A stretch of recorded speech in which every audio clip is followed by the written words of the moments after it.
Against all odds, brave sailors struggled to save their shipmates during the attack on Pearl Harbor 76 years ago this Thursday. But for the hero who saved 6 lives aboard the battleship Arizona that day, official recognition took almost as long. Our cover story is reported by David Martin. This is the moment that sunk the Arizona.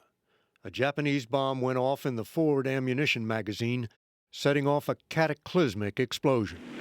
There is the Arizona. 1,000 men are believed lost. Everybody says, one more, please. Donald Stratton and Lauren Bruner survived the inferno and then beat the actuarial tables to live well into their 90s. Welcome. They came to Washington to win recognition for the sailor who saved them that day. We got out on the deck, on the hot steel deck, and he threw us a heaving line, which is a... As Stratton told Colorado Senator Cory Garner, the sailor was on the repair ship USS Vestal, tied up next to the Arizona. Stratton, Bruner, and 4 other men were trapped on that platform, badly burned and about to be roasted alive. About 3 or 4 or 5 throws, he finally got the line over to us, and we pulled it across and tied it off on the Arizona, and we went hand over hand across the line to the vessel, about 70 or 80 feet. He was probably the only guy who could have got that line over to us. And for years, neither man knew who that sailor was, come on, kid, you can make but now they do. He was a 26-year-old bosun's mate named Joe George. Were you the guy who threw the line over? I'm the guy, yeah. Before he died, George did an interview with the University of North Texas for an oral history of the day of infamy. It is the only record that exists of him telling his own story.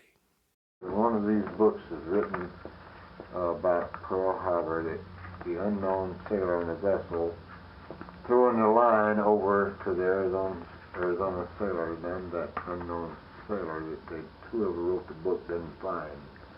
It's so understated here. Were you the guy who threw the line over? I'm the guy, yes. Yeah. Well, that's kind of probably how he was about it, I think. George's daughter, Joanne Taylor, had never heard her father tell that story. That was so emotional. My father had been dead 19 years, and I hadn't heard his voice in 19 years. And I sat out there in the garage in the car. They were surrounded by fire in Arizona. And I just cried and listened to him talk. They were stranded on the ship, and they were trying to get off, and they were surrounded. Joe George was the kind of sailor you read about in books. And my father had I'd say a wild streak in him. He got himself in trouble a few times.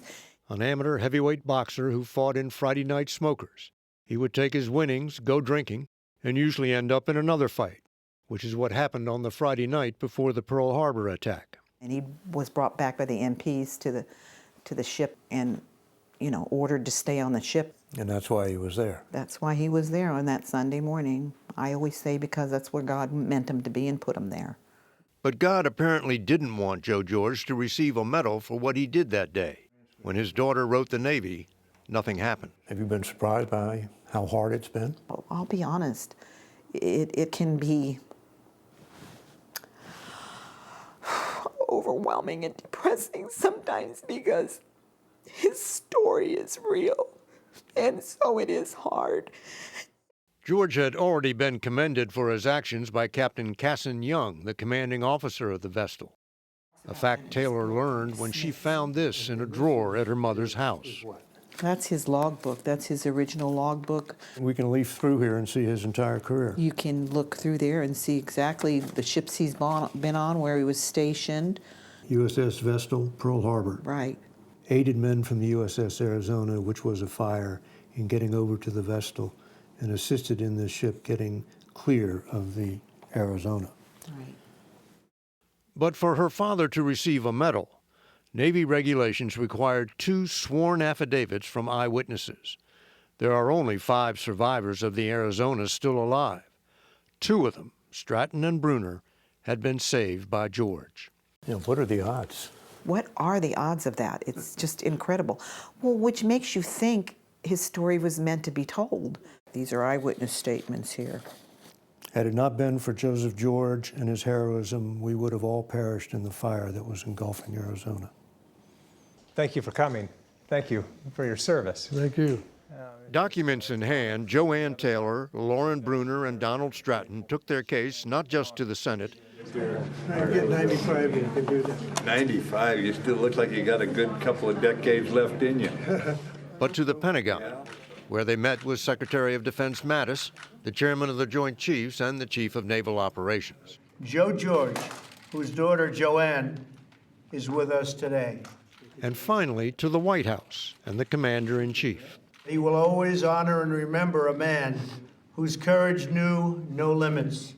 That doesn't happen very often. I know. It was a gift from God. It was a blessing. It was wonderful. After that visit to Washington, your father was no longer the unknown sailor. For me, personally, and my family, that's the most wonderful thing that has occurred through all this, that now he's not the unknown sailor. He's known as the man who did what he did. And I'm eternally grateful for that. And history knows. And history, that's the best part of it. And history will show that on this 76th anniversary of Pearl Harbor, Boatswain Mate Second Class Joseph L. George received the Bronze Star with a V for Valor for his actions on December 7th, 1941. Joseph L. George, who knew?